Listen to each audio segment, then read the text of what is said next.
what's happening in the current economic environment and the way things are generally going fiscally, socially and everything else, it's vital that if we're to get young people decent transport in rural areas, we have to provide proper alternatives. Powered two-wheelers, motorcycles are one of those, particularly in some of the more remote areas where public transport is difficult and walking and cycling is extremely difficult, if not impossible. Parents and users think the scheme is absolutely fantastic.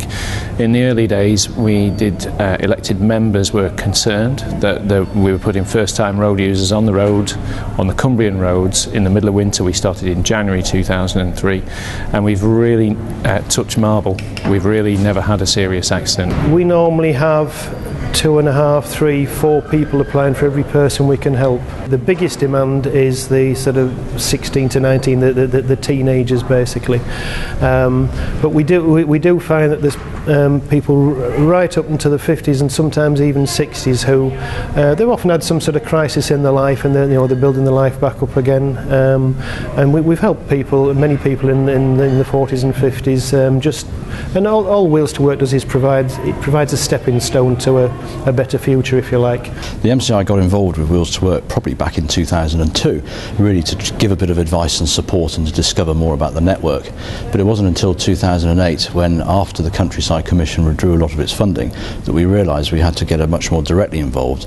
And after that period, and when Steve Kenwood came on board at the association, we then decided to put a more active project into developing and discovering and finding out more about Wheels to Work and lobbying government about its importance.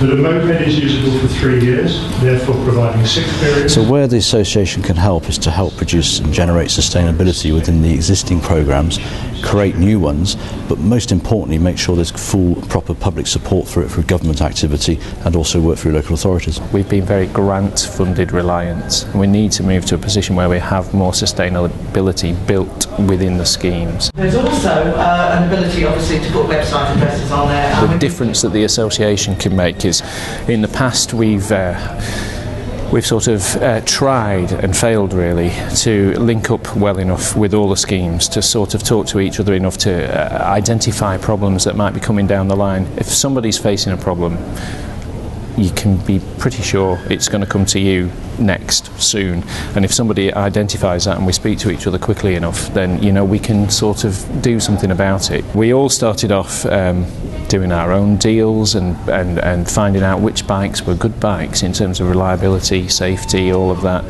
Talking together for things like that just makes an awful lot of sense. It should be live today at 1 o'clock. The association can do the work to bring that together, saving everybody a lot of work. When you're at the actual coal face trying to do it, you don't necessarily have the time to think about everything that you should be thinking about, and the association can really help all the local schemes in that way.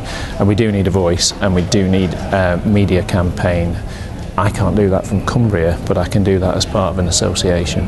We have a lovely quote from a lad called Dave, I think it's on our website actually, and he talks about living in a tiny village which kids don't like living in the middle of the countryside, they find it very boring. He said he was getting fed up, depressed, he had no money, couldn't get a job.